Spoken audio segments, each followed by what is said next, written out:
as far as Sally, she's still moving northwest at 2, maximum sustained winds at 85 miles an hour. And we got the new track in from the Hurricane Center office in Miami. And you can see that now it's expected to weaken to an 80-mile-per-hour hurricane by the time we get to early tomorrow morning, and that's when it makes landfall, and then it will weaken back to a tropical storm by tomorrow night. The good news is by Thursday morning, it's all a distant memory, so we've only got one more day to deal with this. That's the big positive, but we had talked about how the Fox 10 Futurecast had been leaning this thing in an eastward direction, wondering if the Hurricane Center would do the same thing.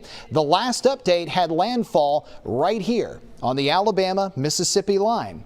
Now, the new update has it moving right over Dauphin Island and up the Mobile Bay. Exactly what the Fox 10 Futurecast had been going with all morning long. And so it appears that tomorrow morning at 7 a.m., in less than 24 hours, we're going to have a Category 1 hurricane right in the Mobile Bay.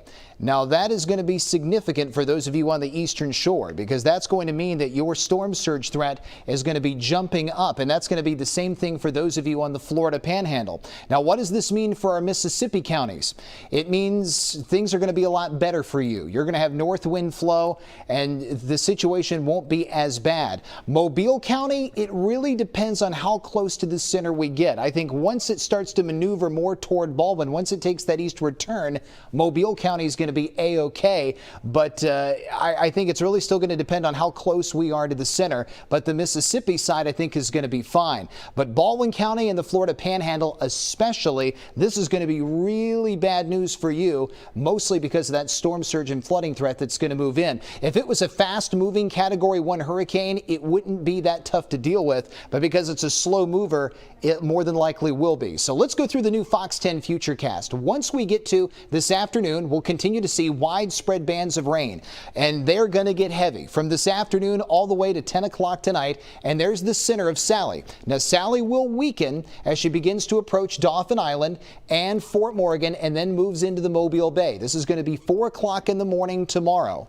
Then we get up to about 7, and that's when the center will be around downtown Mobile, eastern shore, and then it's going to be lifting north, and by noon, heavy rain will be north of Citronelle at that point. If you're along the US 84 corridor, that's where the heaviest rain is going to fall. Then by about 6 in the evening, heavy rain's finally out of our area entirely. And the rest of your Wednesday night and your Thursday should be relatively quiet. So today's going to be messy. Tomorrow's going to be messy. Then drier weather pushes in for Friday and the weekend. And look at the fall air that moves in. Morning temperatures go to the mid to low 60s. High Sunday and Monday. How about that? Under 80 degrees. Now, we'll keep you updated on Sally throughout the day, but be aware that the new track's coming in, and it does look like the Hurricane Center is going with what the Futurecast had gone with, that it's going to make landfall between Dauphin Island and Fairhope, possibly moving up the Mobile Bay. Your time, 9:15.